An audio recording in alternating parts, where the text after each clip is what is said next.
Hey, how are you guys? My name is Oscar Sanchez, and in this video I'm going to share some tips about how to pass the Security Plus certification exam on your first try, just like I did a couple of days ago. So first, go on YouTube and look for Professor Messer and watch the entire playlist related to the Security Plus certifications.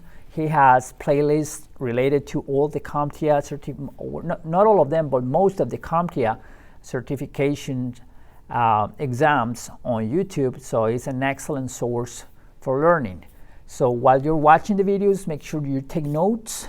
If you don't want to take notes, an option is to buy his notes. He sells his notes from all the videos, all the playlists. He goes in order of subject by subject, so he covers the entire objectives. So it's an excellent source.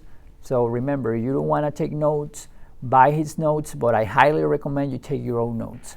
Okay, second, get an excellent book as a primary source for studying. I'm going to share the 3 books that I bought. The first one was Get Certified, Get Ahead by Daryl Gibson. It's an excellent book. It's easy to understand. I really love that at the end of each chapter, he has a section called Remember This, and it's basically a wrap-up of this chapter and letting you know what you really need to know to pass the test.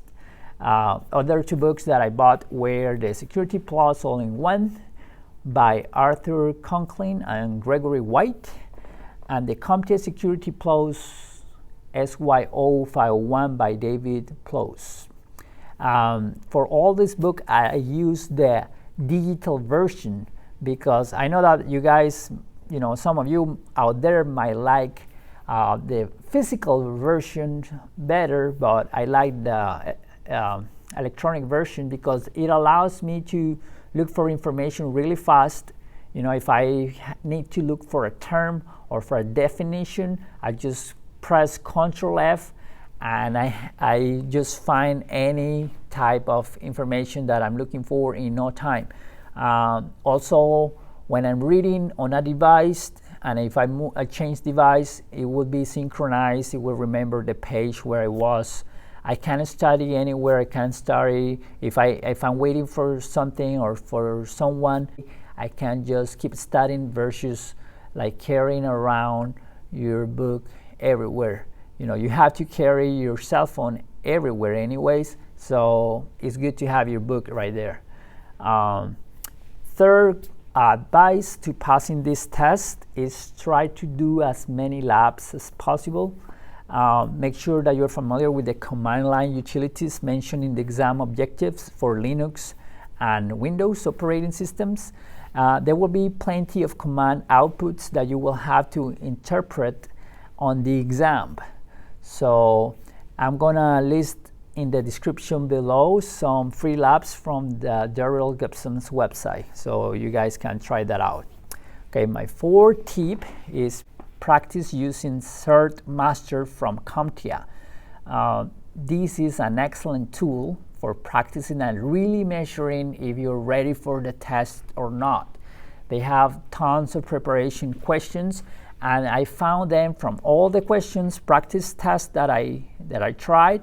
They are the most similar to the ones in the real exam. What do I mean by that? In the real exam, questions are usually at least a paragraph. You have sometimes like an output that you have to interpret. The questions are very wordy. They are not very straightforward. They are not going to ask you directly the meaning of something, but you have to kind of like imply the answers. You need to be able to read in between lines. So the questions are not that easy, so they're kind of wordy. So these platforms are the closest one to the questions that you are going to find in the real exam. So even if it is not free, it's totally worth it to try it. So remember, Cert Master from CompTIA. Another tip that I'm going to give you that is going to help you to pass the certification is use flashcards. You're welcome to use regular flashcards, I personally use Quizlet, which are digital ones, and it's an excellent tool. I use Quizlet during my college years, and it helped me a lot to pass a lot of tests. And I like that as well, you know, that you can study your flashcards being digital. You can just have them in your phone, and if you have a couple of minutes, you can study your flashcards. So you can create your flashcards. You can create your set. You can create folders. We can create files. So it's really handy. So if you haven't tried, remember Quizlet for your flashcards. On number 6, make sure you record yourself reading information about the concepts that you still don't understand. This is an excellent exercise, and it will help you to internalize definitions and concepts that you still not sure about it, that you still need to work on in order to grasp. That's an excellent tool. You know, like by reading, you are internalizing more, and by repeating constantly, you know, you are cleaning, you are driving, you are doing whatever, you are waiting, you are working on something else. You are listening to yourself, telling yourself the concepts that you don't understand and internalizing that. Remember, focusing on what you don't know. Number 7 tip is make a study plan. Remember that the time of preparation for the test will depend on your experience and also in the amount of time that you spend studying per day. So you can pass the CompTIA Security Plus without IT experience. So of course, if you have IT experience, it helps a lot. But keep in mind, if you don't have any IT experience, you will need to allocate way more time to study for this certification. It's going to take longer. It's going to demand your time more. You know, like you have to allocate more time for passing this test. I personally have an IT degree and a couple of more certifications from Cisco, and I allocated around 4 hours of study per day during 2 months in order to pass this test. Okay, my next tip is print the CompTIA Security Plus exam objectives and make it a goal to understand every single subject in the list of objectives. Remember that the CompTIA Security Plus exam covers a great number of subjects, and it is very important that you keep track of this list. This is gonna be your master list.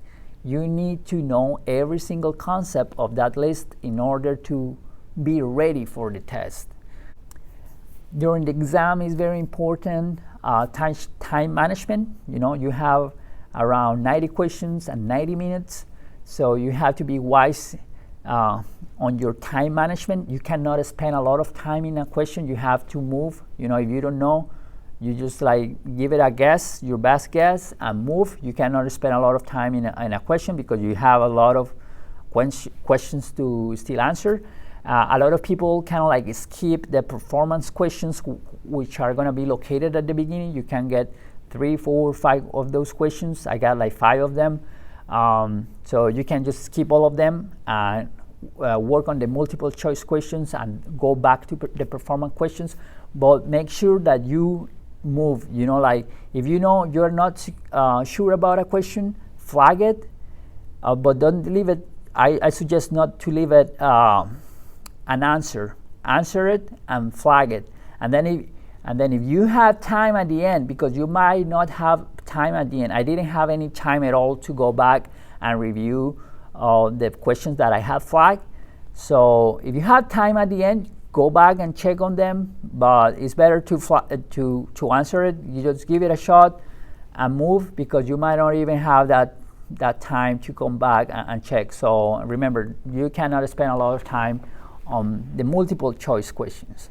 Okay, and as a bonus, there are a couple of resources for practice questions online that I'm gonna leave the links on the description below that you can use for preparing for the exam. And one is a source from YouTube. It's also a guy with a channel called IT Dojo, D-O-J-O. And he has a series of preparation questions, kind of like performance questions, that can help you to prepare. They are not as difficult, but it's good to try them out, just as a general knowledge. And there is also the Exam Compass CompTIA Practice Exams, which is kind of like a list of quizzes listed in order by topic. And you can take those, but they are also not, I found them not as difficult as the ones in the real test. Remember, as I said before, from all the questions that I tried before, the questions that I thought were the most similar to the ones in the real test, and are the ones that I found in the Cert Master platform from CompTIA. So that really highly recommend to try, guys, because I read 2 books. I tried a bunch of different practice tests, and I thought I was ready, and then I signed up for the Cert Master, and I totally missed the test. So I was not, on the practice test on the Cert Master, I totally failed. So I was not really prepared at all. So I like that platform a lot because it's going to really measure if you know or you don't know. And also something that I like is going to give you feedback about the subjects that you have to work on, and it's going to give you statistics of your progress, like of your scores, how you improve. So it show you a graph and everything, so it's pretty cool. So, and remember, guys, if you feel kind of like overwhelmed, because this is a big exam, it covers a lot of content.